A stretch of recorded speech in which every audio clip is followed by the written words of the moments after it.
ये आता है, मुझे बहुत धक्का लगा कि एक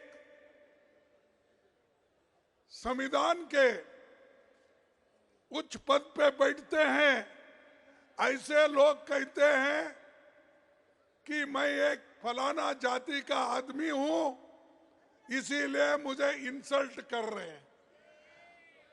अरे अगर आप देश के संरक्षक करने का अधिकार लिए हैं, संविधान के तहत आप चलने का वायदा किए हैं, तो आप जात पात की बात अंदर करते हो और जात पात पे चलने की बात करते हो। अगर आपकी हालत यही है तो मेरे जैसे दलित की हालत क्या होगी? मैं जब उठता था, सदन में उठता था बात करने के लिए, आपके तरफ आवाज उठाने के लिए, तो उस वक्त कभी मुझे मौका नहीं मिलता था। जब कभी भी देश में जब महिलाओं के ऊपर रेप होती है, जब कभी दलितों के ऊपर दलितों को कुचला जाता है, किसानों को मारा जाता है, मजदूरों को मारा जाता है और संविधान के धज्जे उड़ाए जाते हैं, उस वक्त हम खड़ा होके जब नोटिस देते हैं, नोटिस पढ़ने को भी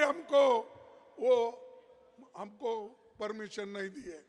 तो मैं ये क्या कहूं कि ये बीजेपी के लोग, बीजेपी की सरकार एक दलित को बोलने नहीं देगा, ऐसा मैं कहूं? अरे ये तुम संविधान के पद पे बैठे हो और तुम रोते हो।